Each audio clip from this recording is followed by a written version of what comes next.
नमस्कार दोस्तों, मैं हूं शेफ शाहजहान और स्वागत है आपका मेरे इस चैनल में।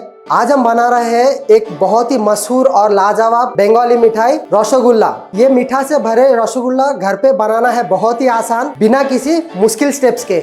ये सफ़ेद, सॉफ्ट और जूसी बॉल्स किसी भी खास पलों को और भी खास कर देते हैं। तो बिना किसी देरी के फुल ऑन इंग्रेडिएंट्स के साथ चलिए शुरू करते हैं ये मीठा सा सफ़र और बनाते हैं एक परफेक्ट रसगुल्ला जिसे खाकर सब कहेंगे ये घर जैसा नहीं होटल जैसा बना है। सबसे पहले जो है ये रसगुल्ला बनाने के लिए छेना बनाना है, तो वो कैसे बनाते हैं चलिए वो देख लेते हैं। सबसे पहले एक पतीले में 1 लीटर फुल फैट दूध को मीडियम फ्लेम पर उबालने रखे। मैंने यहाँ पे गाय का दूध का इस्तेमाल किया है, इससे जो हमारा छेना है वो एकदम सॉफ्ट बनेंगे। आप चाहे तो भैंस का भी इस्तेमाल कर सकते हो। बीच बीच में इसे अच्छे से चलाते रहना है ताकि ये नीचे लग ना जाए। जब तक ये पक रहा है उस बीच इसमें छेना कटाने के लिए हमें जो चाहिए वो रेडी कर लेते हैं। मैंने यहाँ पर एक कटोरी में 2 टेबलस्पून सिरका लिया है और उसे डाइल्यूट किया है 2 टेबलस्पून पानी के साथ। इतना सिरका काफ़ी है 1 लीटर दूध को फटाने के लिए। अगर फिर भी कम पड़ जाए तो आप सेफ साइड के लिए 3 टेबलस्पून बना के रख सकते हो। ध्यान रखिए, ये एक टिप है, मैंने सिरके को डायरेक्ट दूध में नहीं डाला है। सिरके का जो एसिडिक नेचर होता है वो बहुत ही स्ट्रांग होता है। अगर हम इसे दूध में डायरेक्ट डालेंगे बिना पानी में डाइल्यूट करें तो हमारा जो छेना है एज ए रिजल्ट बहुत ही हार्ड और चूई हो जाएगा। तो इस बात का ध्यान रखें कि पानी और सिरके का जो रेशियो है वो 1:1 होना चाहिए जब भी आप ये रेसिपी बनाओ। इन सम केस 1:2 अगर विनेगर ज्यादा स्ट्रांग है तो। मैंने यहाँ पर सिरके का इस्तेमाल किया है। अगर आपके पास सिरका नहीं है तो आप नींबू का भी इस्तेमाल कर सकते हो। रेशियो जो है वही सेम 1:1। जैसे ही दूध में पहला उबाल आ जाए गैस को बंद कर दे और दूध को कम से कम 4 से 5 मिनट तक के लिए ठंडे होने दे। टिप नंबर 2 नोट कर ले, कभी भी आप उबलते हुए दूध को ना फाड़े। अगर ऐसा करोगे तो आपका जो छेने का टेक्सचर है वो टाइट और रबरी हो जाएगा और इससे जो है हमारे रसगुल्ला परफेक्टली सॉफ्ट नहीं बनेंगे। 5 मिनट हो गए हैं। अब इसमें धीरे धीरे सिरका डालना शुरू करें और हल्के हाथों से इसे स्टिर कीजिए।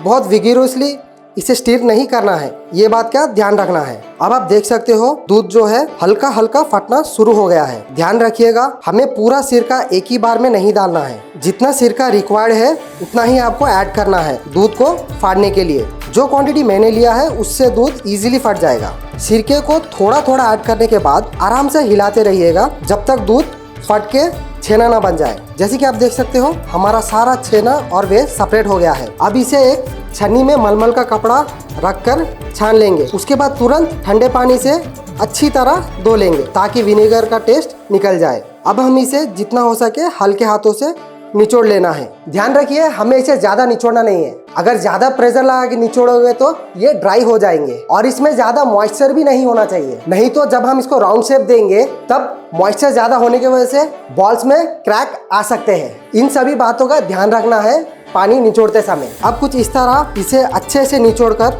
10 से 15 मिनट तक के लिए टांग दे या प्रेशर डालकर पानी निकाल दे। छेना सेपरेट होने के बाद जो वे बच जाता है उसे हमें फेंकना नहीं है, हम इसे किसी भी सब्जी करीज में इस्तेमाल कर सकते हैं। देखना, इससे जो करी का टेस्ट है वो और भी बढ़ जाएगा। जब तक ये रेस्टिंग में है हम बना लेते हैं इसके लिए चाशनी। मैं यहाँ पर 2 तरीके का चाशनी बना रहा हूँ, एक जिसमें हम डिप करेंगे फाइनल स्टेज पर और दूसरा जिसमें हम इसे उबालेंगे। यूजुअली होटल में क्या होता है कि जिस चाशनी में उबालते हैं उसी चाशनी में और थोड़ा पानी ऐड करके उसी में इसे डिप करके रखते हैं। ये भी एक प्रोसेस है। तो सबसे पहले इन पनीर के बॉल्स को डिप करने के लिए जो चाशनी बनती है वो बना लेते हैं। एक व्हाइट पैन में 1 कप चीनी लगभग 250 ग्राम होने चाहिए ऐड कर लेना है और साथ ही में मैंने यहाँ पर 2.5 कप पानी ऐड किया है।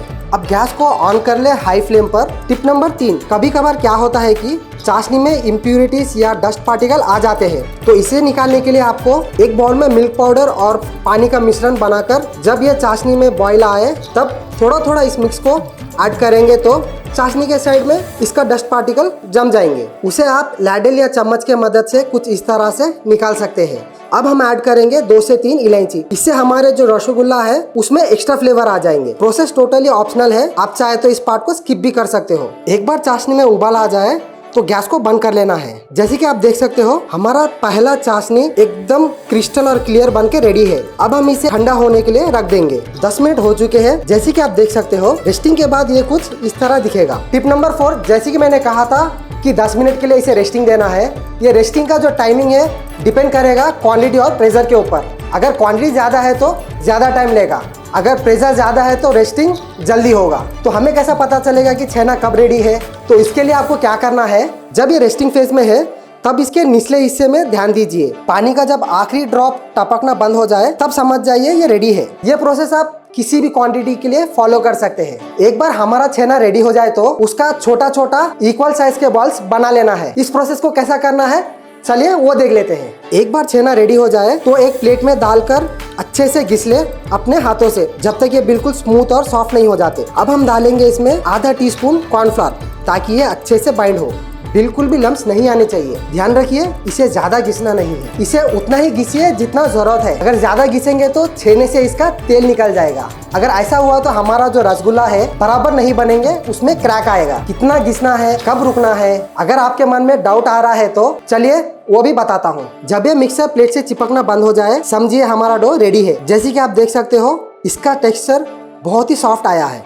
अब हम इसके छोटे छोटे इक्वल साइज के बॉल्स बना लेंगे कुछ इस तरह। ध्यान रखिए कोई क्रैक नहीं होना चाहिए। एक और टिप नोट कर लीजिए, रसगुल्ला बॉल्स बनाते समय इस बात का ध्यान रखना है कि जब चाशनी में उबालेंगे इसका साइज डबल हो जाएगा, तो उसी हिसाब से आप इसको गोलाकार दीजिए और उसी हिसाब से पतीला या बर्तन जो है वो चूज करें।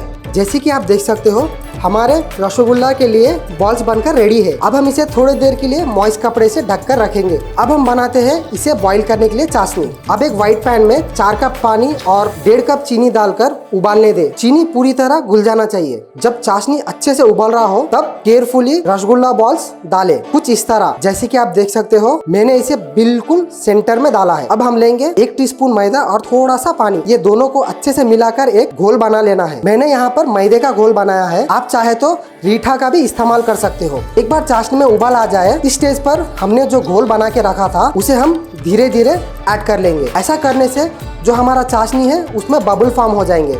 जो हमारा रसगुल्ला है नीचे से तो पक ही रहा है बट ऊपर से भी अच्छे से पक जाएगा। अब हम इसे ढक्कन से ढककर 10 से 15 मिनट तक मीडियम फ्लेम पर पका लेना है। बीच बीच में जब बबल्स ऊपर आने लगे तब ढक्कन को खोलकर फिर से ढक दीजिए कुछ इस तरह। इस प्रोसेस को इसी तरह दोहराते रहिए जब तक ये रेडी नहीं हो जाता। और अब चाहे तो पानी भी स्प्रिंकल कर सकते हो ओवरफ्लो होने से रोकने के लिए। हर 5 मिनट बाद हल्के से हिलाइए ताकि स्टिक ना हो। रसगुल्ला डबल साइज के हो गए हैं और एकदम सॉफ्ट लग रहे हैं। अब गैस बंद कर दे। अब हम इसे जो पहले से ही बना के रखा था ठंडे चाशनी में डालकर ठंडे होने देंगे। उसके बाद फ्रिज में रखेंगे मिनिमम से मिनिमम 3 से 4 घंटे के लिए। ऐसा करने से जो हमारा रसगुल्ला है चाशनी को अच्छे से ऑब्जर्व कर लेगा। एक बार ये ठंडे हो जाए तो फ्रिज में से निकाल के सर्व करें और मजे ले। तो हमारा रसगुल्ला बनकर रेडी हो गया है। चलिए इसे प्लेटिंग करते हैं शेफ साजन स्टाइल में।